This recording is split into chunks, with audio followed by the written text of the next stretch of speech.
Hey everybody, it's Erik Torenberg, co-founder, partner of Village Global, a network-driven venture firm. And this is Venture Stories, a podcast covering topics relating to tech and business with world-leading experts.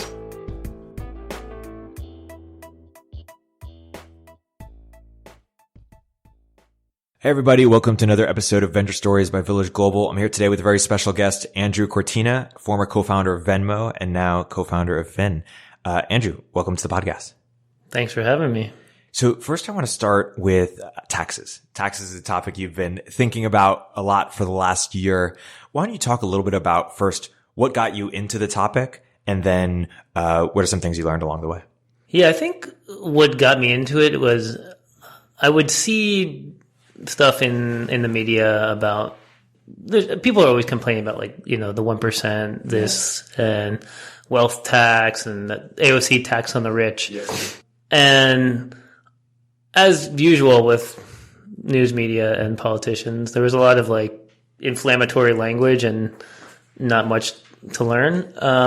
So I was I want to just go figure this stuff out myself and kind of understand how much taxes the government collecting and how do they do it today? How are the I knew about progressive taxes and stuff, but I didn't know exactly what are all the different brackets and rules and what percentage of income comes from what bands, etc. Today as a baseline. Well, actually, the first one that I wrote about was this tax on human attention, which was kind of a far out idea. It was more about some observations I had about kind of media and people's kind of reservation wage and stuff. So that one was it happened to involve a tax thing, but the stuff that really got me thinking about taxes was just the kind of desire to figure it out myself, what was going on, and see if I could come up with a better way to do it. And my approach was basically okay, I know how to do a business model, a financial model in Excel. So I want to just get as much data as I can. And you basically sort of estimated the government's P&L. Yeah, exactly. And I made a spreadsheet and I was all right, let me start modeling. And I want to do a sensitivity analysis and a bunch of different scenarios on different ways to do it and just kind of understand, or if you're, the same way you would try to understand customers for an e-commerce business and kind of segment them and understand who are your power customers, et cetera. I wanted to do the same thing for the country and just kind of figure it out that way. And it's the kind of thing I call a napkin model, where it's the level of accuracy of what you would do on a bar napkin, except you're using Excel. So I spent a bunch of time on that, and the kind of first pass was, okay, let's just take the kind of existing income bands as they are divided up in the IRS data and do a couple different scenarios and see, if you change who's paying what kind of things could you do it pretty easily. And all the other kind of topic that was on my mind, which is another thing you see kind of lots of media about without much depth of coverage, is basic income. Yeah. And the thing I've heard from everybody is it's so expensive, how would you pay for it? And so I was okay, let's just see how much, revenue we can generate by increasing taxes. And so I had the baseline model, an AOC model, which was something raise taxes to 70% for people who are earning over $10 million a year, which doesn't generate, it would give everyone I don't know, $50 or $500 in basic income or something. It doesn't do a whole lot. But that was the kind of first pass. Then I took a break from it and I got back into it, and the impetus for that, I was thinking about free speech, and advertising and that kind of the ability to pay to distribute your message. Everyone has the right to free speech, but not everyone has the equal ability to kind of throw money behind it and get distribution. So I was thinking about a bunch of free speech debate that was going on and stuff around the profits. Some internet act that kind of says it reserves the right for internet media companies to basically moderate things, but it doesn't require them to do so, and doesn't require them to take down violent speech. So they have a different set of rules than the television companies and other kinds of media companies. So anyway, all this stuff kind of got me rethinking about attention, economics, and the other kind of element there was all this coverage of the potential influence of social media spend on the election. And it just got me thinking about how like it seems that the more money you have, the more money you can use to like influence outcomes of elections or to like get people to buy the shit that you're selling or whatever, right? And that seemed true and like pretty, I don't know, unfair to me. So it's like, okay, like this got me rethinking about this idea. If this is an exercise of power that's kind of unfair, what are ways you can kind of like dampen the effect of that? Because definitely the concentration of money is not very democratic or equal. So I started kind of thinking about that, and it just led me down this kind of rabbit hole of thinking about all sorts of ways you can trade money for other forms of power. So this included things like spending money on advertising, spending money on political campaign contributions, spending money on lobbying, spending money on lawyers to like reduce your risk of, like breaking the law, spending money on accountants so you have to pay less taxes, and just like this whole set of things. I was like, and the more money you have, the more loopholes you have access to. So this whole like second pass on taxes led me to this idea of, okay, we just got to tax like all forms of the exercise of power and then redistribute those proceeds pro rata, and you can actually generate a ton of money from that, because a ton of money is spent on every year in like all those different categories that I mentioned. It's lobbying. I think it would be great to tax all of it. The problem is it's pretty tough to do that, I think, in practice.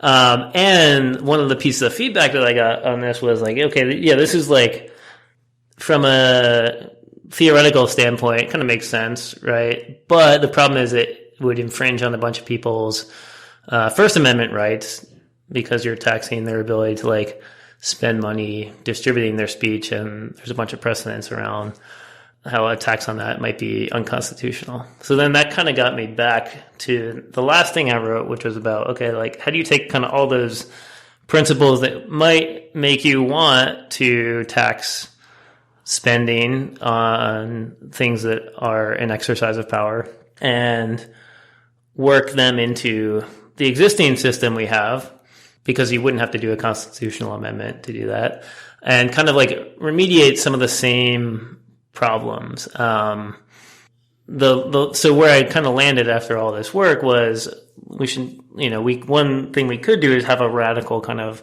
tax reform to the way that we do income taxes, where we have a few basic principles where you could have it basically be like continuously progressive. So for every marginal dollar that you make, the tax rate goes up, and it like really like kind of like jacks up towards the higher earnings. But also for every marginal dollar that you earn, you are at the end of the day taking home more money. That was like a second principle.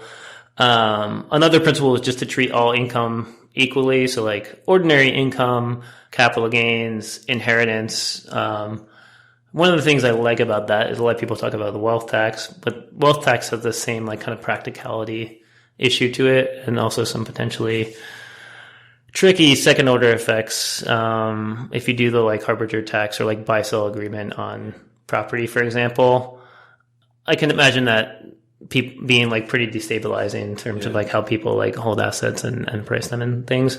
So anyway, that was like another principle. And there were a few more in there that I thought would be like, okay, like if you're going to design a tax system from scratch, how would you do it? What would the basic principles be? And for this one, I kind of like made an interactive model where you could like go in and like tune all the parameters yourself and like mess around with it and kind of do the same like spreadsheet type of exercise where you compare your thing to baseline, see how it affects you, because everyone wants to know that, see how it affects the kind of like overall revenue generated. But anyway, the idea was like, I'm not an expert on this stuff, but I am a citizen of this country, and there's a bunch of data out there. And I think it's cool for people to go and mess around with this stuff for themselves and play with it and think about it and see what they come up with. There seems like there's, on the one hand, like too much expertism, and also too much people just yelling without saying anything like substantive. Totally. So economist Brian Kaplan's philosophy is something along the lines of don't tax things you want, And so I think he said, income, consumption, investing, let's try to not tax those or tax those less and just tax all the bad things. So, pollution, cigarettes, things that are actively harmful to people, just tax those increasingly more. What do you say to that? I understand the appeal of that argument. One of the things that I actually do like consumption tax if you do it in this sort of continuously progressive way. So one of the things with like the tax proposal I had was like, and in the income tax scenario, it was like for every marginal dollar that you earn, you pay a higher percentage in taxes, right? But you can imagine a consumption tax that operates the same way, which is not, and maybe there's like a floor to when it kicks in. And I think one of the arguments a lot of people have against consumption taxes is that they are regressive. But I think if you design it in the right way, you could do consumption taxes that don't have that problem. And I think they're pretty interesting. And like, it may be things that, you want to tax things that are unhealthy, or you want to tax things that are, have negative externalities for the environment or for future generations or whatever. So I don't know. I guess there are a lot of elements to this thing that I like. Just the coming up with what is bad can be tough. Looked at the government P&L for the data you saw. What was most surprising about how government spends money today, or you think that's misunderstood or underappreciated? So this is one of a lot of people will not like me for saying, but one of the things that people love to criticize about government spending is like military spending. But at least we have the best military in the world. Like, I don't know if we could have the same military for a lower price, I don't know if it's like the biggest thing. There's a ton that's spent on things like pensions and things like that, which seems like it's only going to be going up. That seems pretty inefficient to me. I don't know, in terms of like the spending stuff, there's a huge amount spent on stuff like pensions and like healthcare reimbursements and things like that. And then, as you would expect, not a ton spent on stuff like education.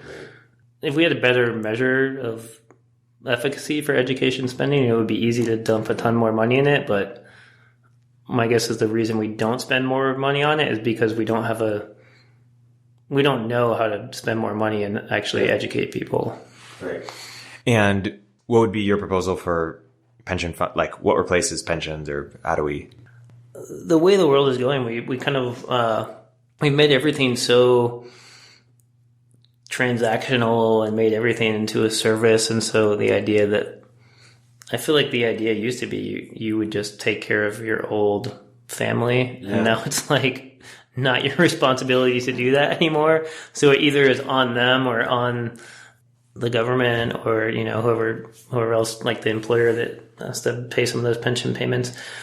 I don't know. I like the idea of spending more time with my mom, and like I would like to have her like live with me and like take on some of the burden, because I would just get to spend more time with her too, and that seems like a win-win to me. But that's kind of like a cultural value. I don't know how you get that adopted, or even if it's a good idea to get that adopted more broadly. I don't have a great answer to that. You could also imagine, like, the one thing I've thought about a lot with like older folks is they just seem underutilized. I mean, this goes to this like serviceization of everything too, where I feel like we're kind of at like a low point in valuing the elder generation. Like, I look around and see people who they just go to the internet with any question that they have, and they can get great answers there. But it means they're not going to ask like the grandparents the question of like how to do X for their kids. That was I think probably a pretty crucial role to have somebody in a society playing for a long time. And that not only are those people kind of like underutilized now, but they probably feel less valued. So something I've thought about is like, okay, if you thought about older folks as sort of a resource, and like what sort of knowledge and experience do they have that nobody else really has? Can you gainfully employ them in some way? And like I don't want to do the Billy Madison thing, where there's like all these old people fucking making quilts in a sweatshop, but old people like telling stories and like sharing the things that they've learned and the things that they've seen. If there's some way to make that into like a productive workforce that's, even a part-time one. Teachers seems like a natural. Yeah. Teachers, and then care for other people, right? Like care for the sick and other elderly. That all seems like stuff that we really need. And so if we can compensate those people for that, maybe it takes some of the burden off of these other sources of providing for those folks. Yeah. Maybe help raise other kids or something. Yeah, I think that'd be cool. So there's a lot of different sub-threads from your blog posts I want to go down. But first I want to zoom out on the highest level and ask you sort of, if you could wave a wand and the world was listening to your idea, it was, rapt attention, listening to your ideas, what are the ideas that you think are most impactful, or that you want other people to know or implement or be aware of? That it seems a little presumptuous to like want to wave a wand and have my ideas implemented. One of the things I've tried to do with when I put stuff out there is kind of show some of the method and go outside of my comfort zone. I like the idea of lots of other people doing that, and lots of other people kind of asking questions and trying to figure things out for themselves. I mean, I realize there's some amount of inefficiency there. Like not everyone should have to go figure out everything for themselves. But I think people are kind of like afraid to step outside of their official domain. Yeah.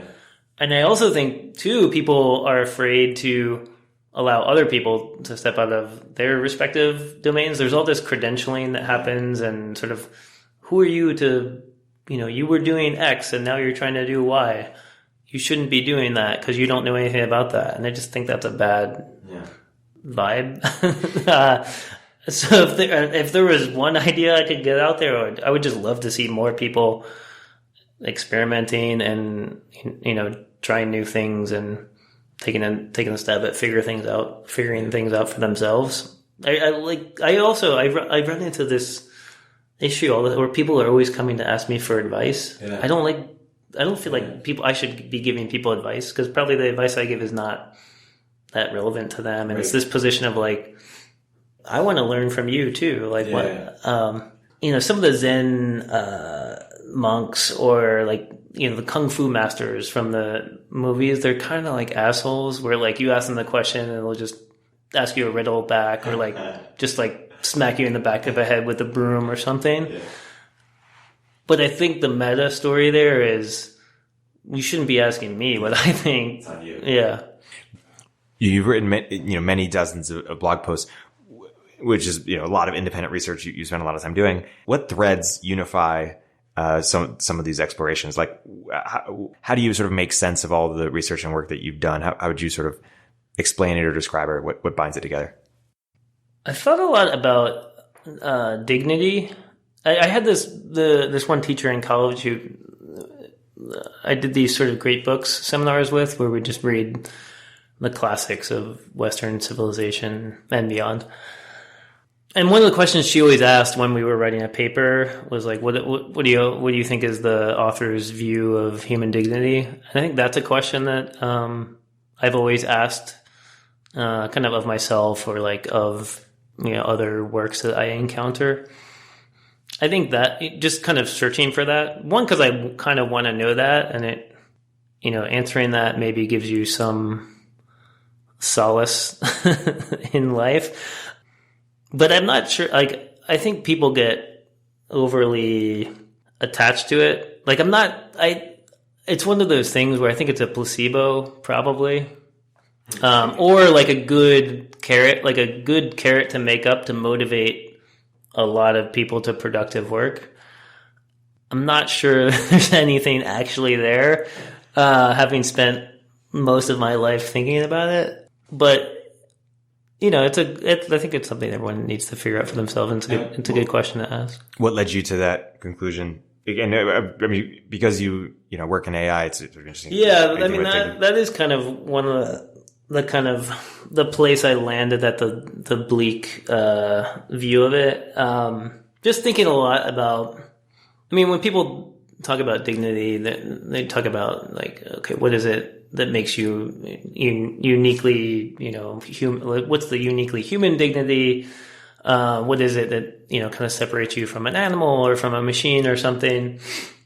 Having seen kind of like a lot of technological innovation, I'm not confident there's anything that I can do that a machine won't someday be able to do better. There's a lot of jobs in the past that have been totally automated. There's a lot of jobs today that are on their way there. My job, someday I can imagine being totally automated. Okay, so like maybe there's a point where nobody has to work, and then what do people do? Are they going to create art, or make music, or whatever? And I think for all these things, eventually you can imagine just being totally outclassed by a piece of software that is designed to do that. And if that's the case, like, what do you kind of attach yourself to as a source of dignity? Like, there's not really anything left. And like two other things, I guess, besides the AI, I guess that I've latched onto as interesting since I kind of had this, nobody's going to have to. Not only will you not have to contribute in these ways, even if you really wanted to contribute to the benefit and survival of people around you, it wouldn't be necessary. Like if you did nothing, everyone around you would be just as well off, if not better off, than if you tried to help, right? It's like the trivial example is right now, if I want to go play in the NBA, it's just not going to happen. So how do I respond to that? Do I go kill myself because I can't play in the NBA? Well, I have all these other things to do today where I still can feel like I'm contributing. But if I imagine a world where that's the only thing to do, maybe it's still fun to play basketball, even if I am totally outclassed by like all the best people that play basketball. But so like two kind of things I've come across that I think are interesting if you have this sort of perspective. One is Man's Search for Meaning, which is this super famous book, and Viktor Frankl, I think, is the author. And in that, it's a story about when he was in a concentration camp. And what's interesting about that it is sort of a version of this thought experiment where he talks about being stripped of every sort of source of meaning that you might have. Where like there's no work, there's no art, there's no way to find meaning in all these things you would, outside of the concentration camp, possibly find meaning. There's no like children or whatever, right? Like it's just totally bleak. And for him, the sort of answer is just not devolving into an animal and not acting on those opportunities where like you place your own survival above the person next to you just because you're treating them as an equal, is sort of his answer to what dignity almost is. And I saw this movie recently that kind of had a similar vibe to it, which was Paddleton. And it's a really awesome movie with Ray Romano is in it. I love Ray Romano. He's hilarious. But he's kind of like, what I like about Ray Romano is he's nice. He's not like making mean jokes. Yeah. They're like mostly dad jokes, but I think they're hilarious. And he's in this movie about these two friends who are like 50 or 60. And it's kind of like a platonic love story. But these two guys who are kind of, it's like, imagine the office space workers, like just as like 60-year-old like bums that are like dead end jobs, and they like watch movies together, and one of them is dying of terminal cancer, and Ray Romano's sense of humor is sort of juxtaposed with that, which works really well. But I was listening to this interview with the guys that made it, and they were saying that one of their goals was to kind of strip away from their own lives everything that they think is interesting. Like they have they get to make movies for a living. It's fucking awesome, right? So they're like, all right, we want to take all of this away and kind of ask this question of what is the life well lived? So I don't know. This is a thing that has been on my mind recently, is like, I feel very fortunate to have access to all these opportunities, which I think are still pretty interesting and challenging to me. But I like the experiment of stripping all of that away. Yeah. And thinking about that. Yeah. It is interesting because I see you thinking about dignity in the sense of, when you think about your equality or, reducing inequality is important to you, and also you're a fan of basic income. I think you can make this argument about that, which has nothing to do with dignity and more is about like practical, like not revolution. Stable, like stabilizing a civilization, and preventing the pitchforks from tearing everything down. There's a quote I saw about this, which is like, eventually, with enough growth and freedom, things will tend towards inequality, and you will either get a distribution of wealth through welfare programs or distribution of poverty through revolution, which I think rings pretty true to me. Like, if you let things go too far, it will all equalize, but you'll just lose a bunch of the good things which you built up. Yeah. And maybe dignity is the wrong word, but it seems somewhat apparent that we're suffering from a meaning crisis of, suicide, depression, addiction. I don't know if dignity is the thing that they need, but meaning on some level, like even just sense making. Yeah. Although another issue I have with, this stuff is all complicated and it's fun to think about because I can argue against myself in like pretty good ways on this. One of the things that I've heard, that I don't love as a critique of something like basic income, and I'm not like a diehard basic income guy, but I do like redistribution of wealth because I agree with this premise that like, even if like, suppose everyone is like exactly equal in skills, you just do enough iterations of rolling the dice and the lucky people are going to be way richer than the unlucky people. And that's not stable over the long run. But one of the things I don't like as a critique of something like basic income is like, well, if we do that, where are all these people going to get their dignity from? And I just don't find that argument that compelling. There are so many other ways to find dignity than a job. Yeah. And most people, I'm pretty sure, hate their job and would never do it unless they had to do it to survive or to like pay for their kids to survive. But social standing in society, do you think that we'll just come up with new ones or that it's overrated? Because we have some stigmas against unemployment.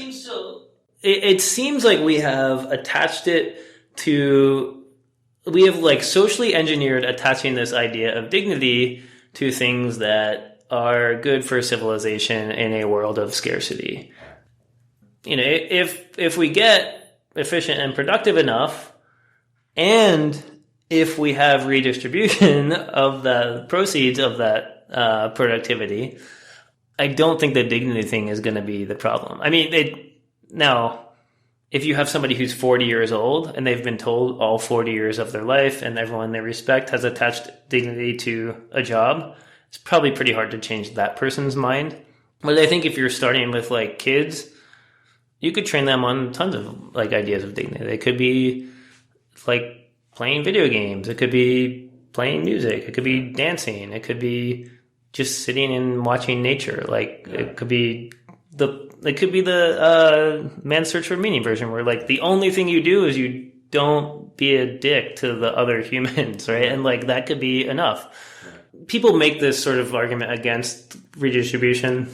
It involves dignity, which on the one hand I kind of agree with. If you are, it's sentimental.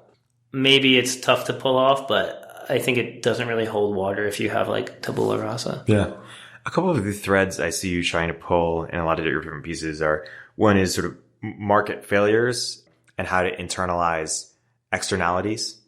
And then also the sort of, the paradox of sort of quantifying the unquantifiable and how we tend to try to get better and better, metrics for. Yeah.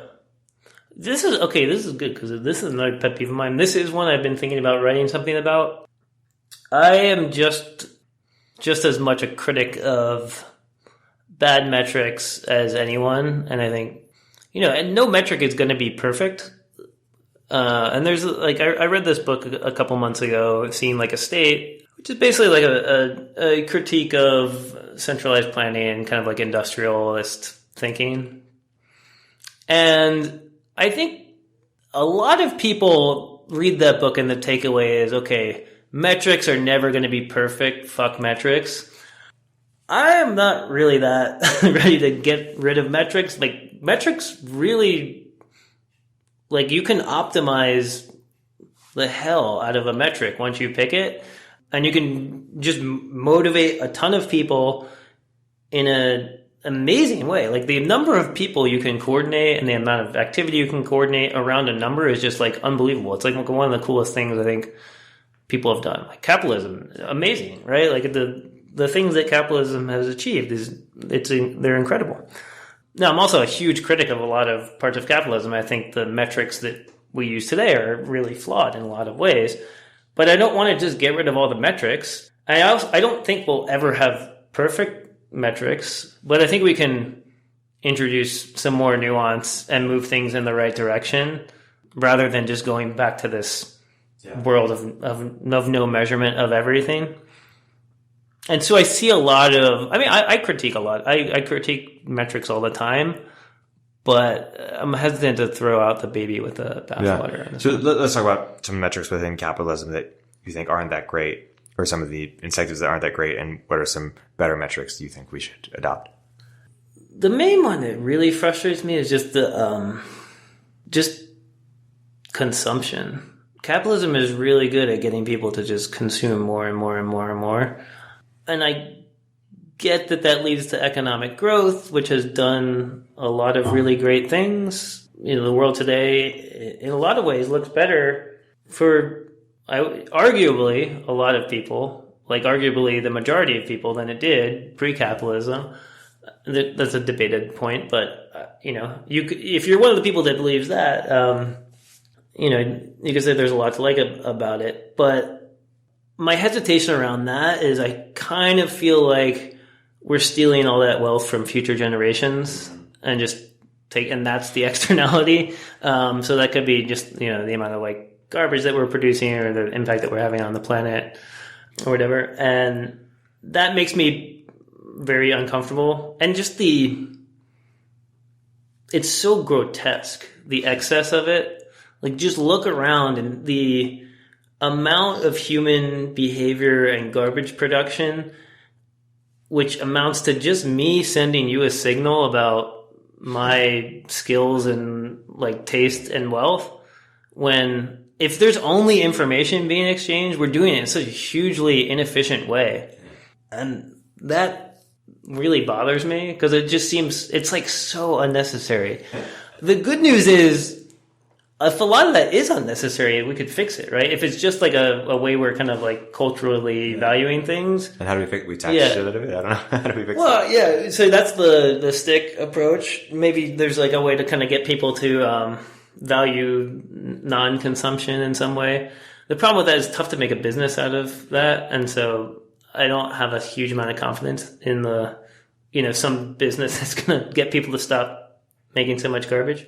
But that is the main thing that irks me about this. And then also just the fact that the other thing, two other things that irk me about this. One is this idea that if you were to try to tax overconsumption, people feel like it's their natural born right as a human to consume whatever they want. It's like their freedom of expression. Like, because the way I signal to you is by buying things, nobody can tell me what I can and can't buy or what's wasteful or what's not, because it's my right and like my freedom to do that. And so I think it introduces this weird like hesitance to put a check on a lot of this just really disgusting excess.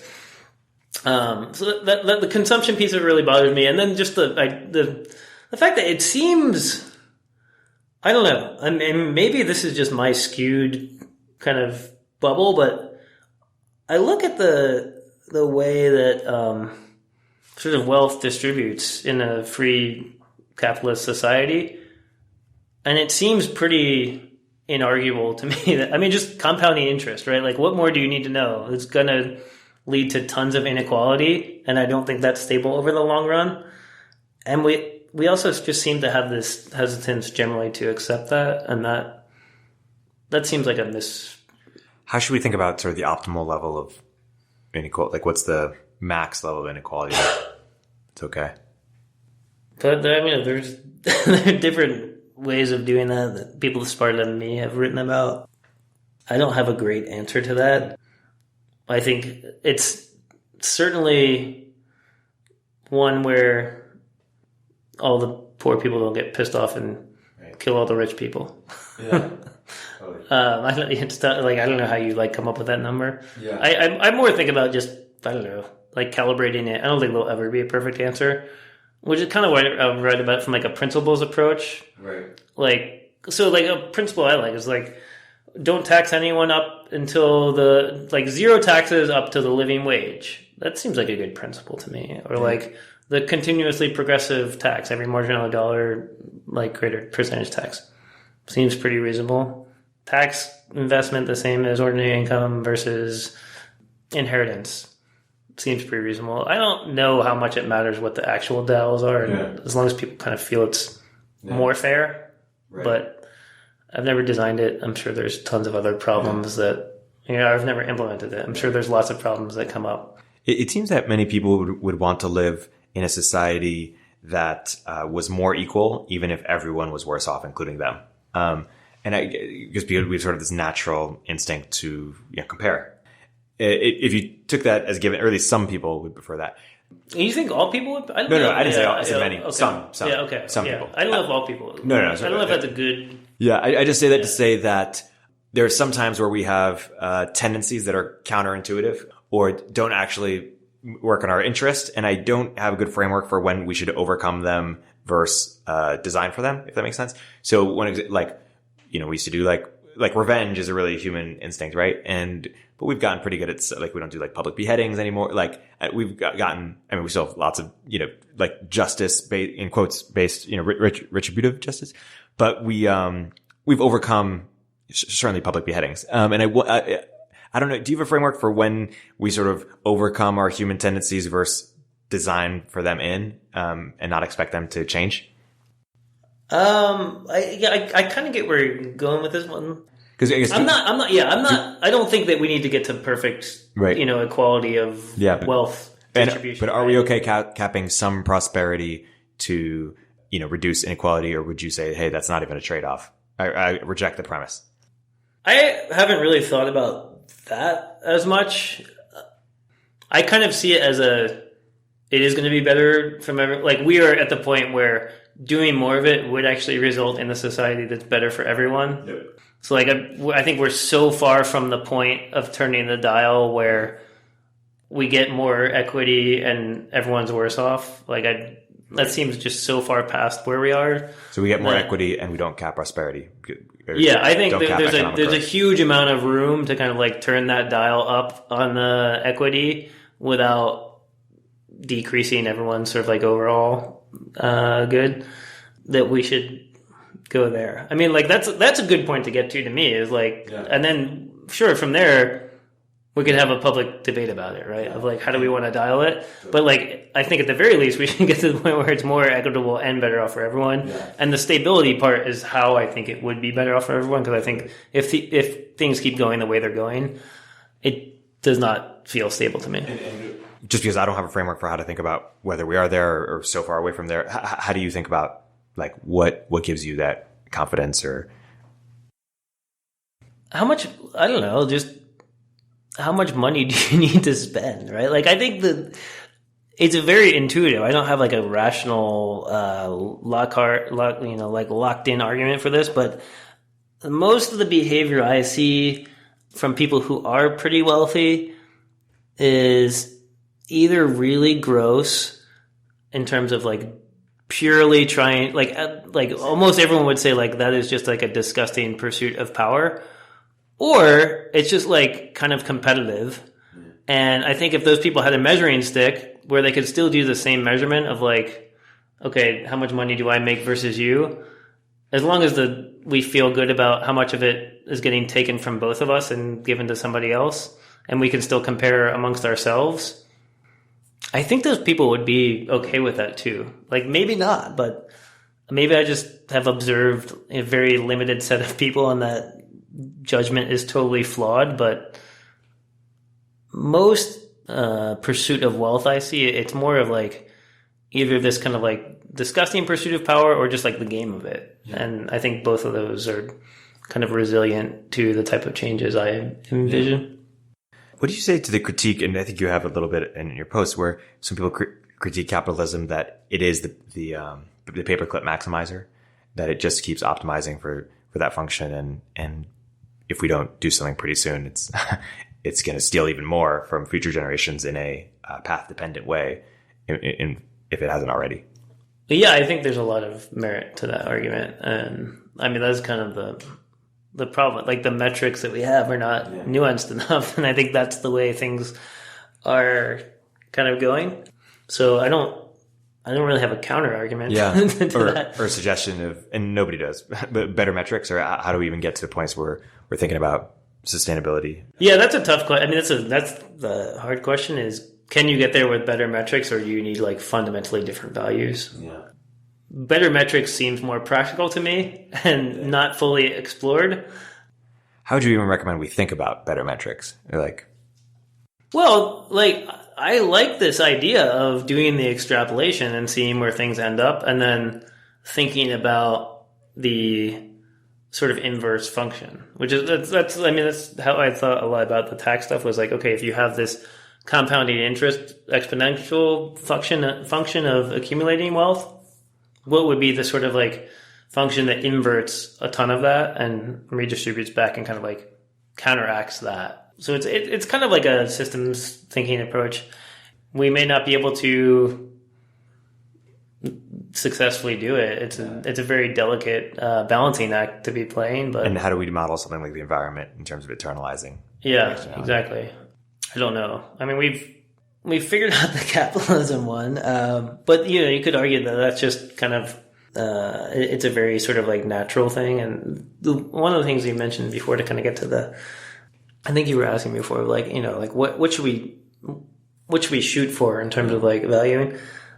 One of the things I think is cool that people have done is this idea of compassion is kind of like a fuck you to nature, because like I think you could argue this either way, but I think there are a lot of cases where you could imagine like some human where it's like very high degree of provability, like probability provable that they will contribute 0 to the benefit of the species, and they're just dead weight.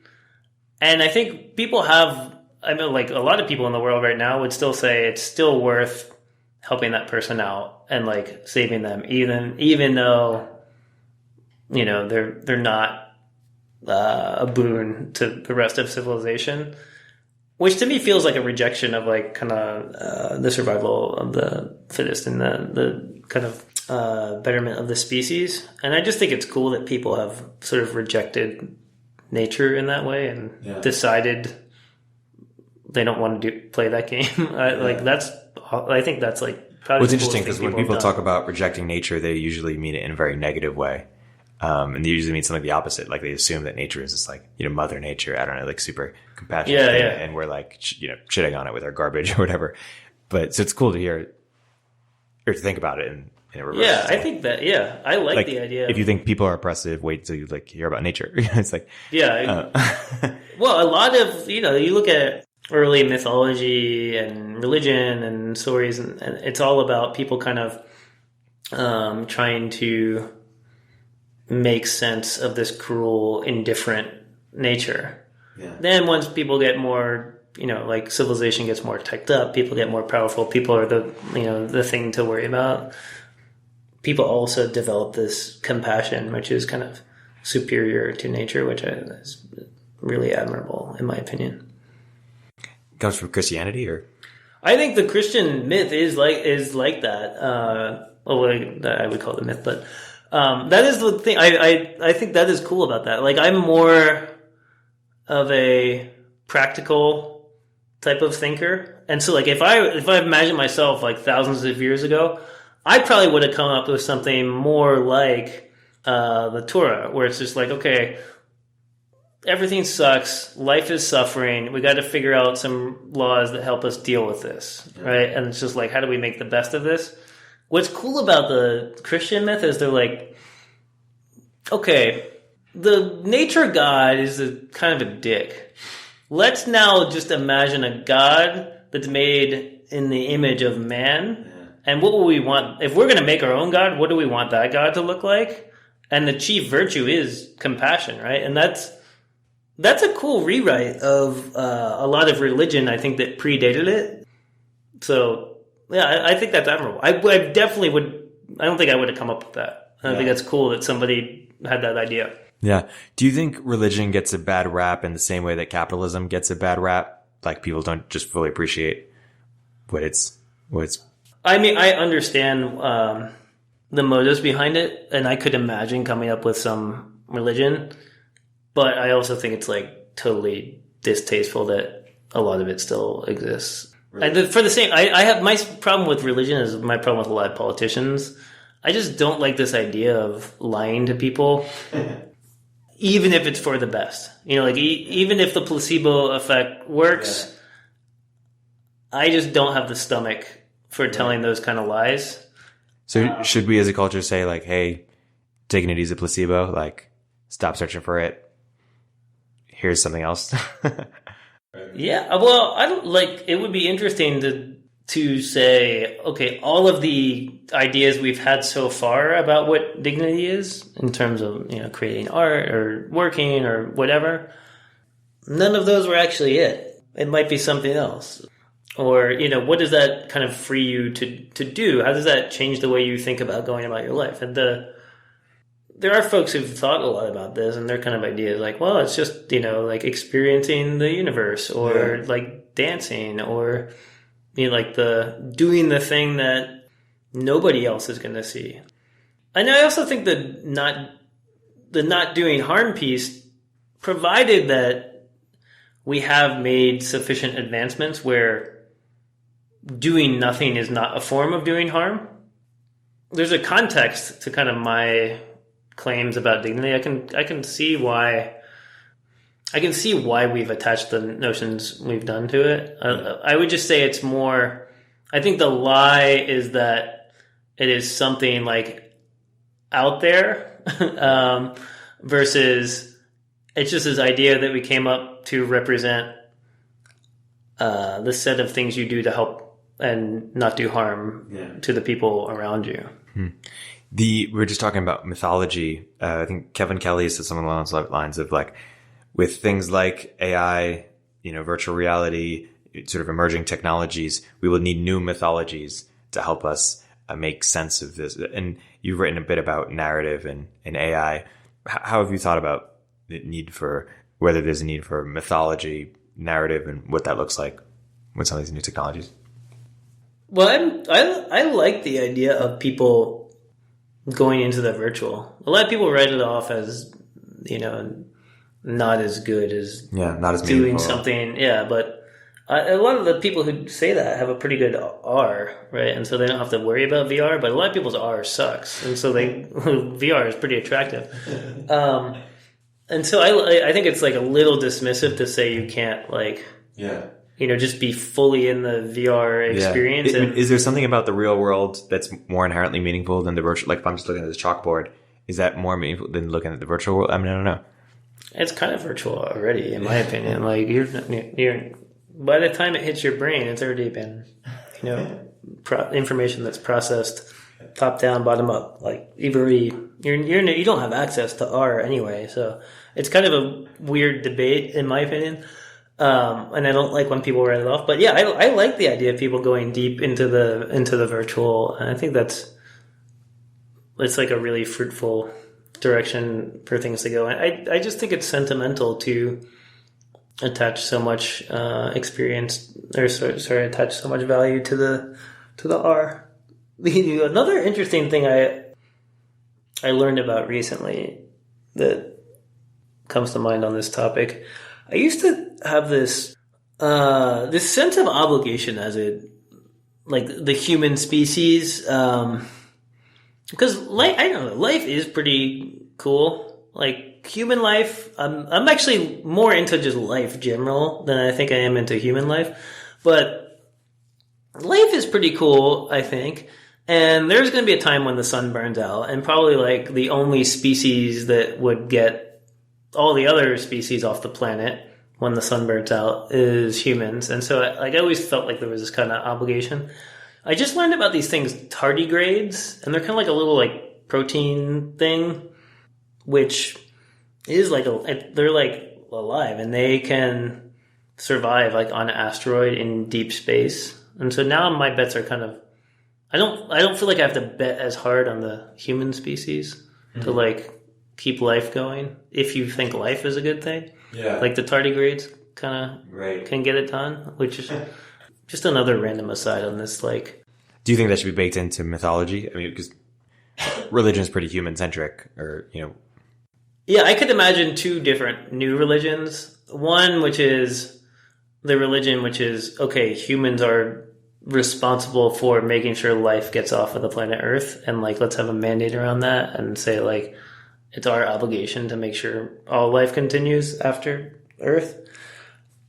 Or another one, which is like humans need to stop fucking shit up, but we'll be okay because the tardigrades got our back, and so maybe it's actually not the worst thing in the world if the human species destroys itself, because it'll be a boon for all other life, and there is this other escape hatch off the planet for other forms of life. And say more about AI. Like, how should we interact with it? How should we understand it? How should we, culturally, how should we do it? Oh, man. Are there movies or books right now that I think Her is a really good kind of depiction of it, where it just leaves you behind. And that informs a lot of the way I think about it. And like my relation to UI, or like the NBA is another one that I go to a lot, where it's just like, no way I can compete, right? And what's cool about Her is, the AI just gets bored and bounces. I think those are pretty interesting.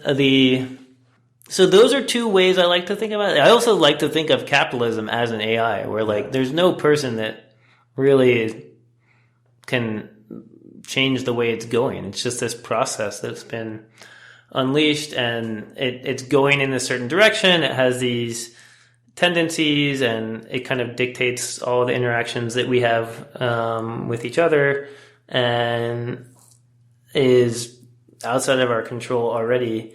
To me, that's a good lesson of, what can happen when you unleash one of these things. It happens to move relatively slowly right now, but you can imagine if that was moving a lot faster, how it would be pretty bad for the species. So I think it's good to have some reservations about AI, and I kind of would use capitalism as the instruction point on that. And it does good things too, like I said. But what do you think about technological determinism, or where would you put yourself? Like, do you think certain things are inevitable? Do you think history has, technological direction, or how do you think about that? Well, this kind of goes into my views of capitalism. I do think things which are efficient will be invented by somebody. It's tough to, as somebody who likes building things and solving problems, I feel like you go through this phase where you get really excited about doing that at a big scale, and then you realize at a big scale, somebody will just do that. I mean, there is this problem if everybody thought that way, would anything get done? But I don't think practically that'll ever happen. Once you kind of make that leap, then it's just tough to get excited about building technical solutions to things, or at least to find meaning in it. Okay, you can put a bunch of money in your own pocket, but you're taking that from somewhere. And is that something that you want to spend a bunch of time doing? And if it's not, historically significant, how interesting, there's Silicon Valley particularly has this kind of view that everything we're doing here is amazing, the future, and there's not really many other great places to put capital to grow it, but it's also, I don't know, I find as a individual participant, it's not super rewarding. So the thing that, and I was thinking about this, and And your tastes change over the years, but I was kind of thinking about like, okay, what do I like doing if it doesn't matter whether or not I did it at the end of the day. And something I thought as like a kind of interesting counterpoint is panache. And to me, that's just the idea of, okay, maybe something is going to happen either way, but there is still the chance to kind of do it in a way that somebody else would not do it. Mm. And that can be kind of interesting to do, I think, as an individual. Yeah. Like certain style. Yeah, just like a certain style of doing something. So when I build something, I kind of think about it sometimes with that lens of like, okay, something like this will exist either way. Yeah. What's the way that it wouldn't exist in a certain way unless I did it? And that can be kind of a fun game to play. Maybe it's not super productive, but... How does Fin relate to that for you? Well, I mean, the other thing I pivot around is working with my friends. And so Sam has been a friend of mine for a long time. And the timing worked out where we could work on something together. Well, I think, and when we started working on what we were doing, some of the stuff that we were doing was a little more controversial in terms of like, in some ways it was like a bet against a lot of AI being like practically ready today. And that was a little sort of more contrarian. I think pretty quickly a lot of stuff has kind of caught up to that. So if you look at it today, I don't know what you would make as like a style argument for it, but I think when we started it, it felt more that way. Yeah. I want to get back to the idea that if it's efficient, it will exist. And I'm curious, do you think when evaluate sort of capitalism, technological determinism as it relates to social relationships, and you have sort of unique vantage point, having created Venmo, which sort of... Oh, another thing that was another one where I pivoted around a friend, right? Like purely, I was just telling some kids at the college, like this weekend, they really was like, why did you start Venmo? I was just, my friend Ikram wanted to work on something, and I was like down to do anything to work with a friend. Whenever the idea of like a Yelp for people comes up, or like, ISA, income share agreements for everything, people sort of, or, recording conversations and then creating I don't know, like everything's being recorded. People are always like, basically everything that's in Black Mirror. People are like, oh no, that's dystopian. Do you sort of have a view that, hey, all that stuff will exist and more? Well, I mean, a lot of that stuff kind of does exist. It's just, I like, one thing I think would be cool is for the reputation stuff, there is like a lot of, societies have always had reputation as a way to, for like you to just go down the street and like trust somebody else that you're going to do commerce with. Like you rely a lot on reputation. And I think there was a time when you interacted with a small enough set of people that you could have a bunch of that in your own brain. And then like in your friends would have some of that knowledge. You can kind of get by on that. Now we just live in this world that's so much more complicated. Like the number of people you interact with, like how many people's car have you gotten into this year and you have no idea if they're a serial killer or not? Like that's pretty cool. I think it enables a lot of really cool things to happen. So that's kind of like a Yelp for people, right? Now, one thing that would be cool, I think, is private corporations weren't like harvesting all of that value from that. And so like, imagine if it was more of like a communal, entity that owned that reputation for everyone. I guess that's in some ways the Chinese approach is the state does own it, but the state feels a little more top-down run relative to here in the U.S. But it would be cool to imagine probably everyone thinks it'd be really cool to have like a blockchain version of that. I think there's probably kind of like a tired idea, but I think that is actually pretty cool to think about how would that work, and then what would the risks of such a system be, and then what would the checks be against those risks, and like how would you design that in a way where it was like a little bit more bottoms up, but afforded people, the trust that they need to go about their lives, but also didn't have a lot of the flaws of another related to this trust thing, people can change. You don't want to have a mark on your record forever. I was just talking to somebody about the prison system, and they said to me that one of the biggest problems with the prison system is the reintegration into society after you get out of prison. And there's just you talk about like bias inherent in algorithms. Pretty much any decent job is going to do a background check and immediately filter you out if you have ever been in prison. And so you have these people, and I've met people who have been in jail for like a long time. There's some, not all of them, but a lot of the people I've met, they're some of the nicest, smartest, like just awesome people I've ever met. Really thoughtful and they just can't escape this sort of like flag on their reputation of like they did some stupid shit when they were 14. But how different are you now than when you were 14 years old, right? Like you're a completely different person. The reputation one's really interesting. It's a cool, hard problem. Obviously, clearly, tons of cool things can happen when you have this reputation score for everyone you interact with. But you want to think about things like how do you wipe it clean and allow people to like, escape some random bad thing that they did at one point in their life. But is a fair litmus test that, hey, if something seems efficient but is dystopian, where it's like, rating ex-girlfriends or something, or like, take every episode of Black Mirror, that it will exist at some point if it doesn't already exist now, if it's efficient.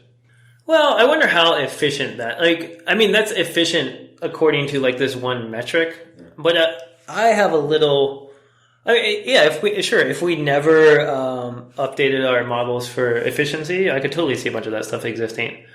The question is, how likely is it that we do some updates to what efficient means and come up with some better numbers, and then that kind of changes the shape. Is that going back to the earlier conversation about what metrics change? Is that value? Well, you're talking about efficiency, right? Like, is that system efficient? Maybe if you measure it in a certain way, it's really efficient. But probably in a lot of other ways, it's very inefficient if you have the right measurement. Well, I guess efficient meaning like if there's a market for it. Like if people want to rate people, will it exist? I guess the question is like, will it actually continue to? Like maybe people want that kind of. Just to like think about it a little bit more and like try to argue against myself. There are a lot of things that I think are pretty bad for people. Like, the main thing I see that is really bad is people just always want to. Well, no, people just always. It's gross generalization, but generally, I think a lot of problems happen when people optimize for like this second satisfaction of desire versus kind of like longer term. Yeah. And you can imagine, a lot of the efficiencies that we end up like optimizing for are going to be like satisfaction of short-term desire. Yeah. Because I think that capitalism does kind of have a bias towards that. You have a whole blog post about optimizing for local maxima. Yeah, and I think that's a tricky problem. But this is another reason I like the some of this redistributive stuff. I think one of the inputs to that is kind of your event horizon and how much opportunity you see in the future. And in a lot of cases, while as an outsider it may seem totally irrational to choose that short-term desire over long-term, maybe you put yourself in the position of the person making that decision. You're so discounting long-term opportunity because you actually don't have that much of it, that all those little micro decisions in the moment are rational to choose. I do think that, kind of giving people more opportunity, figuring out how to like get them bought into that. This also goes to one of the sort of things I think is tough to disentangle about the misinformation sort of conversation that's going on. One of the interesting points I've heard about this is, there's only a certain set of people for whom accurate information is valuable, right? And it doesn't make any sense to invest in getting accurate information if it's not going to improve your position in life. And so this, again, I think is one of those things that gets me thinking, how do we kind of redistribute opportunity, and like how many other problems would that actually help solve if we could do that seem like separate problems today, but I wonder if just solving that kind of giving people more opportunity thing would solve a lot of these other problems, which seem like kind of in a totally different domain. And do you, when you unbundle opportunity, does it look like money? Does it look like education? Does it look like mindset? What is that? Well, there's a good set of things, right? If I think about, and like, not everyone kind of lucks into all three of those, but I would say I kind of lucked into life with some sort of, whether it was like friends, family, cultural, but like something that gave me a set of values where like I kind of valued hard work, and I thought that if I work harder, I would do better in life, and I valued being nice to other people, right? And I thought that was a good thing. And but that's like something that I kind of like lucked into, which would be like the value piece of it. And knowledge, I think, is another one clearly on the list that you want to think about. Like, how do you get more people access to like good knowledge? And then money, yeah, sure, money. Like all those are like the three big inputs, in my opinion. I don't know, like, if there's any others that you can think of, but those are like definitely three distinct ones, I think. Sort of like a psychological sovereignty or something. You're not having to deal with all trauma, or I don't know, just sort of being lucky that have a stable. Yeah. It's interesting too to think about how those, like, a good thing in thought experiments I think, is to think about how those sort of like trade against each other. And like, if you're running thought experiments of like, okay, suppose we're doing a lot more economic redistribution. Does that change how other forms of opportunity people invest in their own children and friends or whatever, right? Like, you can imagine a world where we're like hyper redistributive of money, and then all the people who, got lucky are just training their kids to be way smarter or something than everyone else. And you still have all this inequality, even though you're redistributing the economic wealth. But it's a cool, I like that, thinking about the three of those things and trying to think about how they trade against each other. Yeah. We talked about AI as sort of, or capitalism as AI. You also have this piece about tribalism as a predictive model. Talk about what you're trying to do there. This is something I want to write more about, actually, because it kind of goes to the this critique I want to write about seen as a state. But there are probably a couple of different aspects to it. Like, one, people just want to feel like they're part of something bigger than themselves, I think, and they want to feel like they belong, and people want other people to listen to them and care about them. That feels good. I think that's pretty indisputable. The thing I was thinking about with tribalism as a predictive model was, it's kind of I had this idea after I read this book by Alison Gopnik, The Philosophical Baby, and she talked about norms as a way for people to reduce uncertainty and better predict the behavior of other people that they're interacting with. And tribalism, I think, is a way for you to kind of like signal which group you belong to and which set of norms you hold. And that can be sort of a way for you, if you surround yourself with a bunch of people in your tribe, it's a lot easier for you to predict everyone else's behavior and make sense of the world, which is increasingly like uncertain and complicated.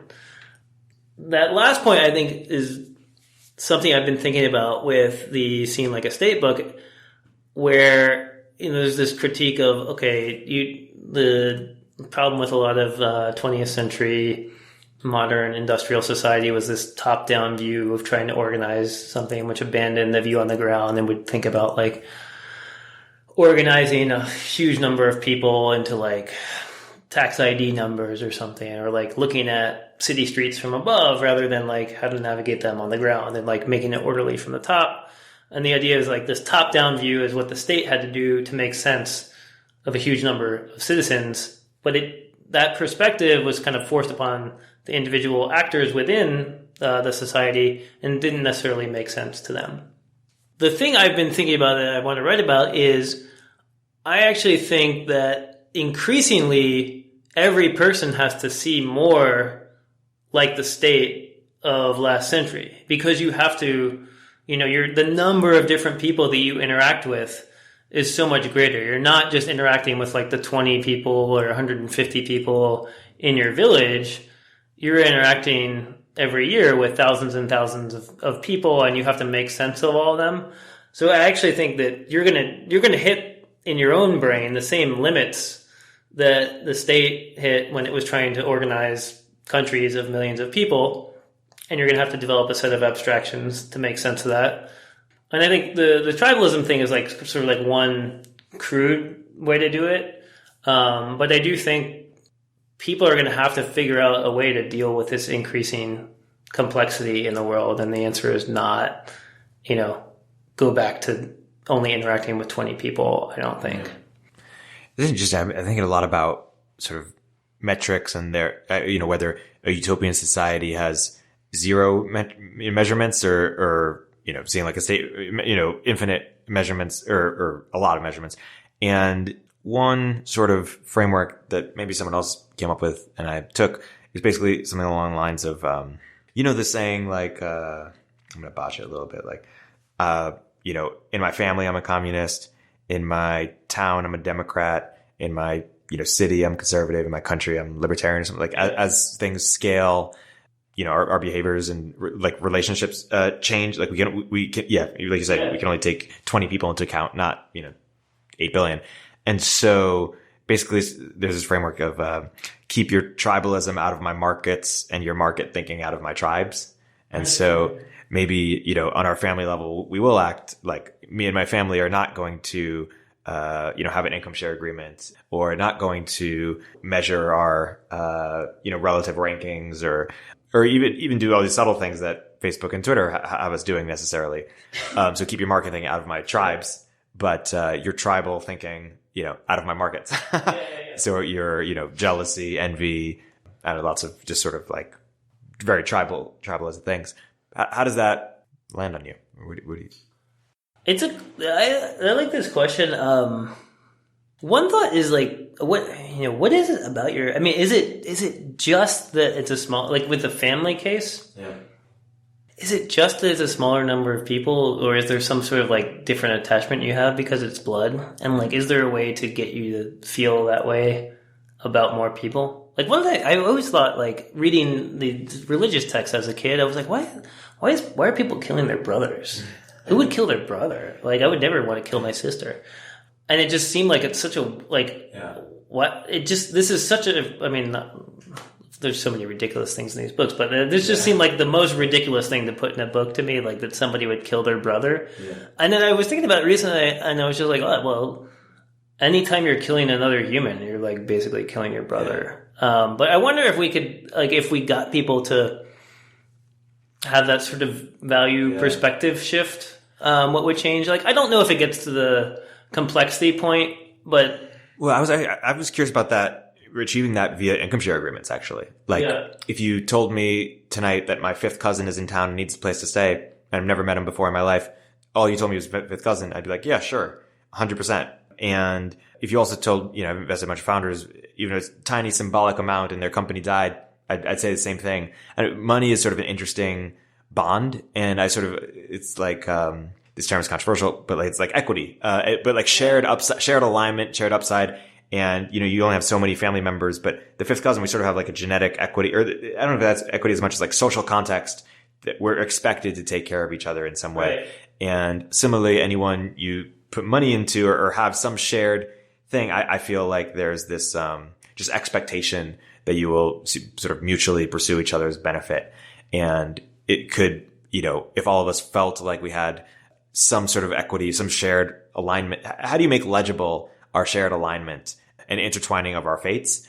And I think income share agreements is a good one. Now, some people have pointed out critiques that I'm really taking seriously, that money also presents complicating effects as well. Maybe people thinking they owe someone, or people thinking, oh, do you love me? Or is it just because you'll make more money? And I mean, Venmo is so interesting because it made legible somewhat people's like social relationship with money. And I've actually thought, could there be like a Venmo that's like Twitter, because what you spend money on is really indicative of who you are and what you care about.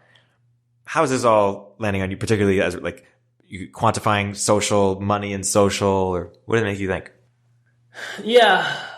Well, I do. This is one of the things I have thought about, not to get back to the tax stuff, because I'm kind of sick of talking about taxes, but I mean, not just here, but thinking, writing, talking about taxes over the past year. But it was one of the things that kind of struck my mind, is like, how is there a way to align incentives such that you see the big tech company winning and you feel like you're winning too, and like sharing in that upside. Right now, I think most people don't feel that, even though like there is an argument to say that there is a lot of truth to that. People just don't feel it, which maybe means like the dial is misset, or maybe it just means if you're too far distant, you're never going to feel it. I don't know what the answer is on that one, but it would be cool to I don't have a specific answer for you on the implementation, but I do like the tree that you're barking up of how do you get people to feel this sort of shared sense of upside. And then the other thing too is like, the shared downside thing around like things like the like climate change and stuff like that. How do you make these legible without having a common enemy? Like climate change is so abstract, and historically we bond over a common enemy, so it's hard to. Do you anthropomorphize climate change? Like, how do you? These are cool problems for people to work on, and I think a lot of them are not necessarily technical problems. I mean, maybe it will be like a mechanism thing, like capitalism is kind of technical. I mean, there's an argument to say it's like a formula. But that's something I think a lot about. Like, are we going to do some sort of like value shift, or are we going to design some sort of new mechanism and set of rules that get people to feel differently about one another? And maybe it's both. But maybe, I mean, we were just talking about Christianity and how sort of compassion over nature, and maybe there's like an updated version for a world of 8 billion people, like what's going to get people to think about other people the same way they think about their brother when it's like deeply counterintuitive, maybe some sort of cultural or myth. Yeah. Well, that's based in reality. Which is this is such a our hard problem because I think you want a system which supports a plurality of value systems, like a meta system. And I've seen a few people doing like kind of interesting thinking along these lines. Like there's a guy who has a blog called Meaningness. Oh yeah, I read posts. And there's some stuff to figure out too, like around these like meta systems, because I don't have confidence that the value change thing is appealing because I see so much behavior based on values and I feel it myself. But I don't have a ton of confidence that we'll get everyone to adopt the same set of values, nor do I think that's even necessarily a good thing. Like I think a plurality of values is actually good. I also don't think we're ever going to get the perfect measurement. And so you kind of land in this zone of maybe we need some value updates, maybe we need some measurement mechanism updates. But I think either one by itself is not going to be sufficient. Two big topics I want to end on. One is David Foster Wallace and ads, because you've written. The second one is Silicon Valley and what you want more builders, tinkerers, your peers to be thinking more about. Let's start with David Foster Wallace. You've written a bit about how he sort of approached or predicted a lot of what happened with advertisements and capitalism more broadly. Why don't you unpack a little bit of that? So I love this David Foster Wallace essay. It's one of my favorite things I've read, period. E Unibus Plurum. And it's about television culture, and the basic idea is he's looking at TV and thinking, man, TV sucks. Like it's just horrible. Everyone spends all this time watching it, and he's trying to like unpack like why this is the case. And the basic argument amounts to, because the business model of television is advertising, advertisers want, for kind of like any possible slot, the biggest advertising base possible. That then kind of has this pressure on content to always appeal to the largest number of people possible. This actually kind of gets to my point about the multiple value systems being a good thing. And so when you're trying to appeal to as many people as possible, the content is going to be just kind of the dumbest, silly shit that is like crude. And it's not because all of the people that watch television are like dumb or vulgar or whatever. It's because the intersection of the things that they have in common is reduced to the set of things which are crude and vulgar. And like all of their sort of more interesting and higher interests and values are much more diverse, but you can't attract all of them at the same time and run ads against that by appealing to all sort of those diverse interests.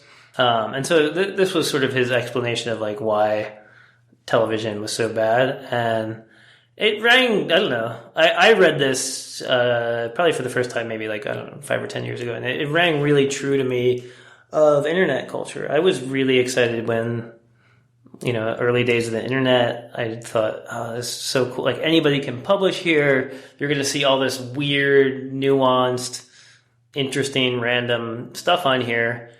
And it turned out business model of the internet is advertising, and the distribution channels are all kind of concentrated because, Coca-Cola doesn't want to go buy ads from 200, million different bloggers.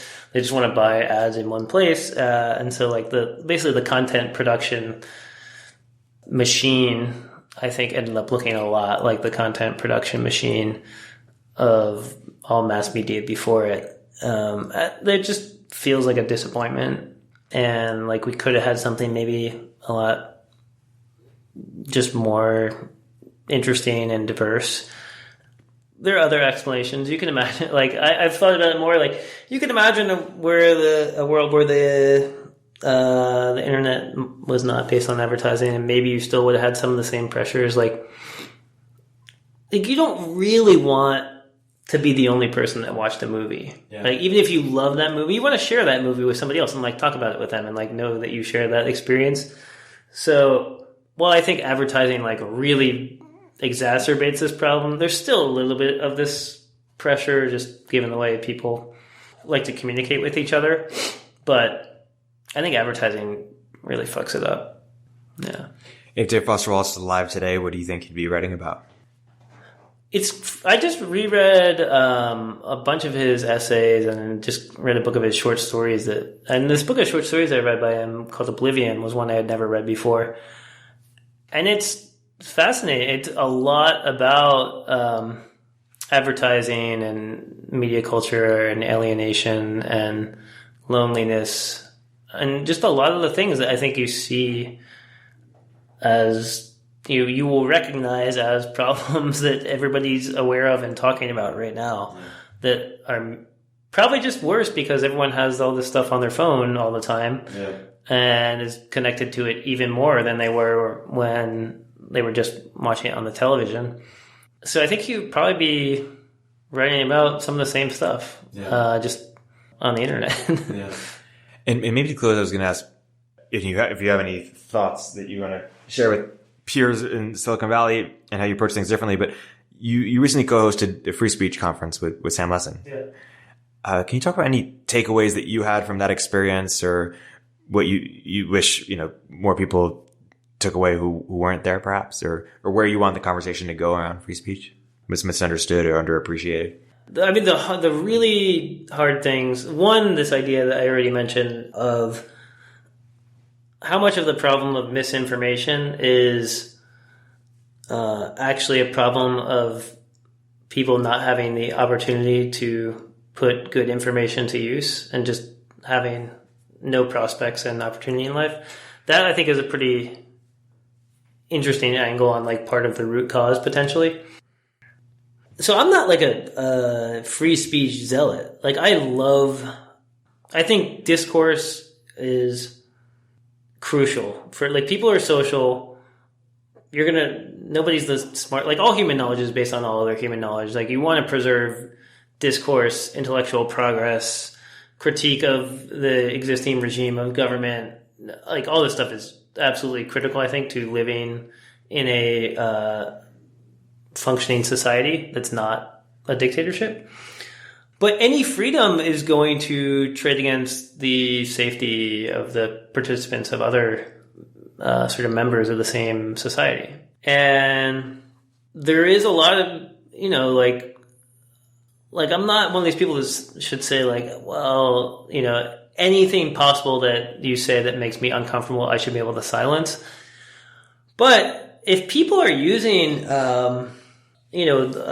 social media to organize collective violence, that does seem pretty problematic. And the question is, where do you draw the lines, and how do you preserve all of the important things about open intellectual discourse, critique of the government, etc., while actually protecting people from all of the very real violence that can come from using these speech communication tools to do really horrible things. And I guess the takeaway is I don't think there's an absolute answer. As with anything, I think there's no absolute answer here. And I would just be wary of any attractive argument you hear about an absolute. Yeah. My guest today has been Andrew Kortina. Definitely check out all of his essays at kortina.nyc. You can look up Fin. Where can people learn about Fin? Fin.com. Anything else you want to plug or people should know about? I got my friend Erik, who my co-founder at Venmo, is working on a cool thing now called ense.nyc. It's kind of like a way to share short audio clips, kind of like an audio Twitter. But it's just fun and interesting and different, and it kind of lends itself to this personal, thoughtful type of gratitude or just nice discourse that there's something about it that I don't see a lot of anger on ends, and I like going to a place where I don't see lots of anger.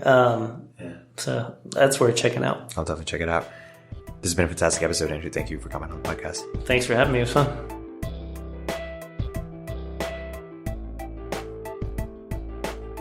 If you're an early stage entrepreneur, we'd love to hear from you. Please hit us up at villageglobal.vc/network catalyst.